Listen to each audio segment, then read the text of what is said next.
What if one day you woke up in an unfamiliar place and couldn't remember who you were? This dense fog has clouded your memory, preventing you from recalling anything from your past. The people you've known, the places you've been to, nothing. It would be unsettling, to say the least. But say the rest of your cognitive abilities remain intact. So you adapt to this new reality and gradually piece together a new life. You make new friends, grow used to new surroundings, and reinvent yourself. But then, as fate would have it, one day your old life comes back to you. The memories, the people, the places, everything comes rushing back with such humongous force. And when that happens, would you abandon everything you built just to go back?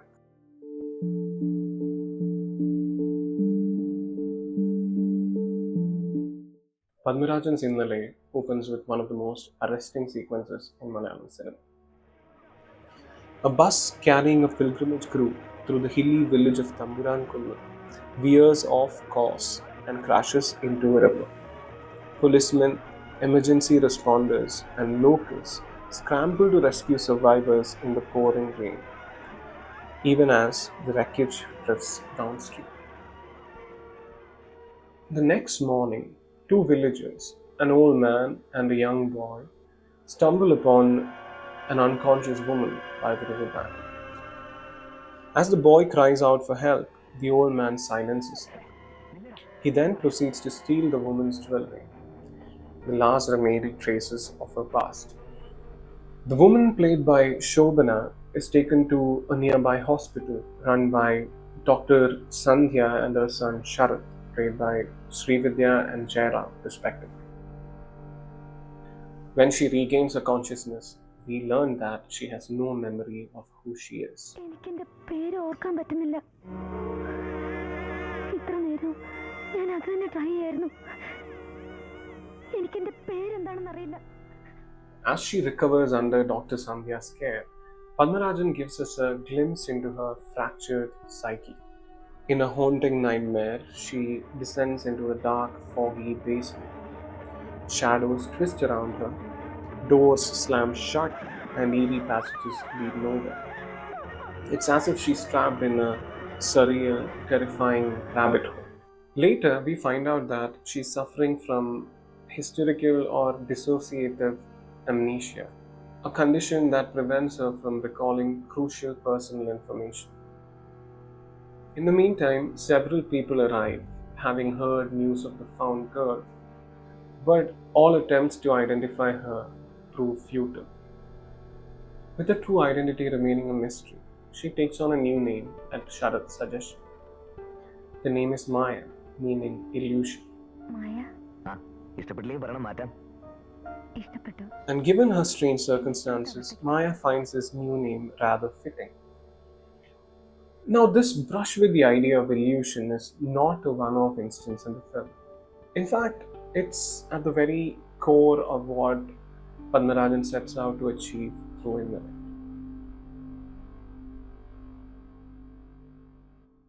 One of Malayalam cinema's greatest directors, Padmarajan is known for the thoughtful use of natural elements in his films.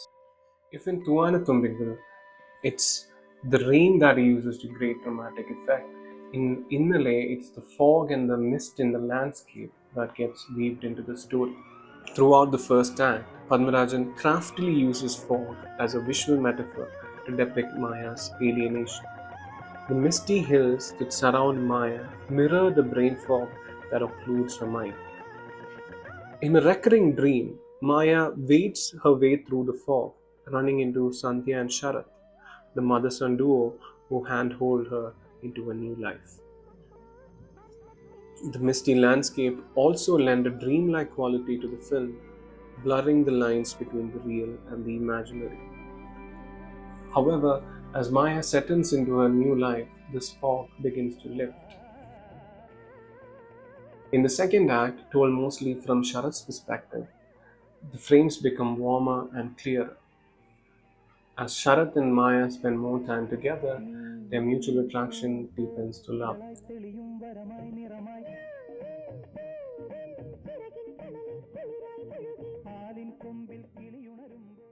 But remember, this is a Padmarajan film.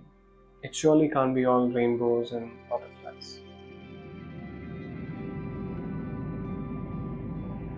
The final act of the film begins with the arrival of a new character. Narendran, played by Suresh Gopi in his most unforgettable role, has returned to India with a single purpose: to uncover the truth behind his wife Gauri's disappearance. With a steely resolve, Narendran begins to trace down Gauri, and in time, he contacts Dr. Sandhya to inform her of his imminent journey to Tamburan Kundu. Good night. His mission: to confirm whether the woman rescued from the crash is indeed his lost wife. But by this time, Maya and Sharat are already engaged. Sharat and Sandhya try to discourage Narendran from making the journey, citing her condition and the many failed attempts to uncover her past. ഏതായാലും വൈകിട്ട് നമുക്ക് നേരിൽ കാണാം അല്ലേ? But Narendran remains unfazed.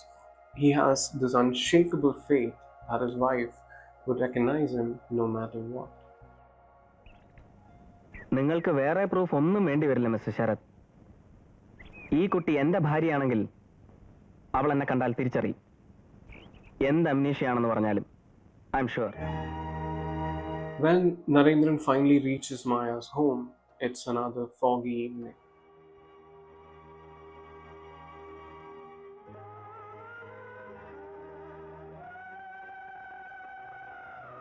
Padmarajan frames the shot masterfully, capturing Narendran literally cutting through the mist into Maya's line of sight. In that moment, without a shred of doubt, it becomes clear to him: Maya is indeed Gauri, his wife, who lost her memory following a bus accident while on a pilgrimage tour. But something's amiss. Maya shows no sign of recognizing him. Not only does she not recognize him, Narendran also learns that Maya and Sharat are deeply in love. Without a line of dialogue, Suresh Gopi delivers a breathtaking performance, conveying the storm of emotions raging within Narendran. Heartbroken, he realizes that Maya is happy in her new life, in her new identity. Calling her back now would only be an act of cruelty. In a moment of quiet resolve, he makes his decision. And when Sharat asks him if Maya is indeed his wife, Narendran, in one of the most harrowing climactic sequences ever captured on screen, silently shakes his head. He then hastily ups and leaves, disappearing into the fog. എന്താ ചായ കുടിക്കാതെ? And on that heartbreaking note, the film ends.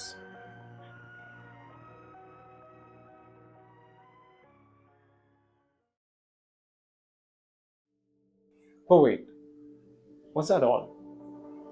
Let's quickly remind ourselves that we are after all watching a Padmarajan film, and his films usually have more to them than what initially meets the eye.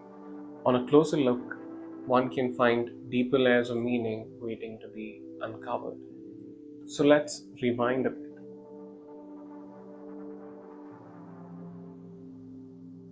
Before Sharat and Maya get engaged, there's this scene where Sandhya confronts Maya.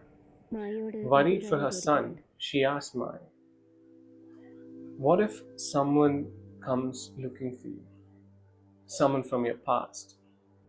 ഇന്നലത്തെ മായയ്ക്ക് ആരൊക്കെയാണ് അവകാശികളായിട്ടുള്ളതെന്ന് നമുക്കാർക്കും അറിയില്ല. ഭൂതകാലത്ത് നിന്ന് ആരെങ്കിലും ഒരാൾ പെട്ടെന്ന് കയറി വന്ന്,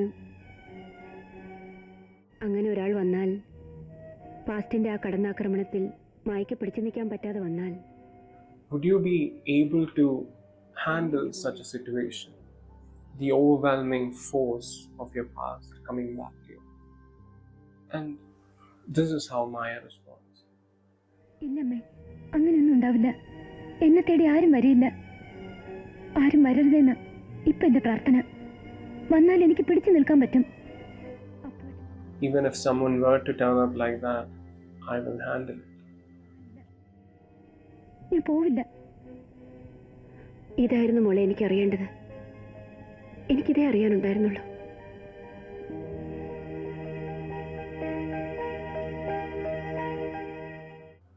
But that's not all.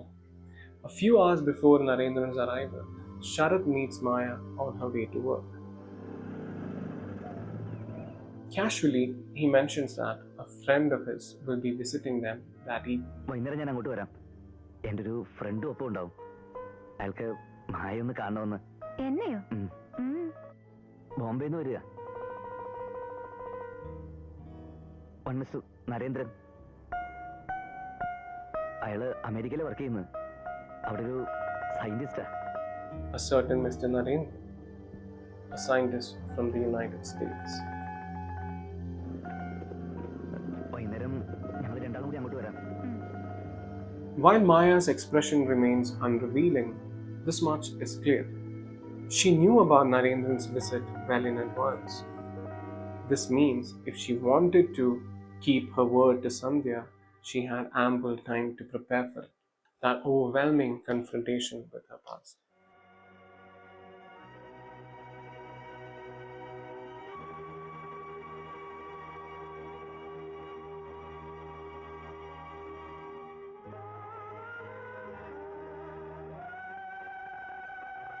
So when Narendran finally cuts in through that fog of uncertainty into her line of sight,